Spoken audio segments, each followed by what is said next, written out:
আমরা তার পক্ষে, আমরা সেটা সহযোগিতা চাই। আর আপনি একটা প্রশ্ন করছেন যে ব্যবসার কথা বলছেন খাদেমদের, এটা যুগ যুগ ধরে 550 বছর ধরে মাজারে লোকজন আসে।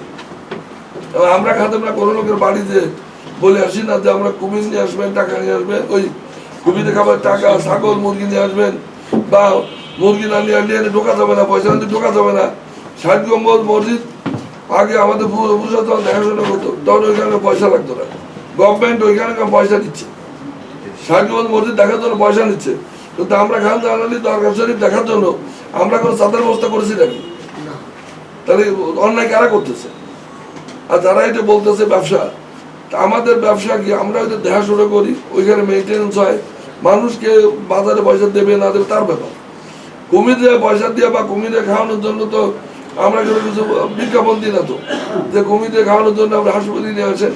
এই যে কথাবার্তা বলা যে এগুলো বানোয়াট এবং মানে আমাদের জন্য এটা প্রযোজ্য না। কেউ যদি কিছু খুশি মাজারে দেয় তার ব্যক্তিগত ব্যাপার, ধর্মীয় ব্যাপার। কেউ যদি ওখানে যে ইতি মিস্ত্রিতে খাওয়ায়, ফকিরদের রান্না বাড়া করে খাওয়ায় দেয়, সেটা অন্য জিনিস। কিন্তু আমরা তো কোনো লোকের বাড়িতে বলি না যে এখানে কুমিরে খাওয়ানোর জন্য মুরগি নিয়ে আসেন, হাঁস নিয়ে আসেন।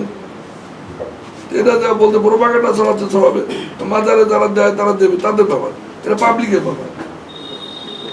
উচিত বাগেরহাটে সিএস এসে খতিয়ান দেখে বাগেরহাটে সম্ভ্রান্ত কারা কারা বাগেরহাট 71 সাল থেকে চালাইছে তাদের নিয়ে মুস্তাফিজুর রহমান বাগেরহাটের উন্নয়ন করেছে, কাদের নিয়ে সেলিম সাহেব বাগেরহাট উন্নয়ন করেছেন, এই সমস্ত লোকজনের ও পরামর্শ নিয়ে প্রশাসনের, যে কোনো প্রশাসনের, পুলিশ প্রশাসন বলেন আর জেলা প্রশাসন বলেন, তাদের চলা উচিত।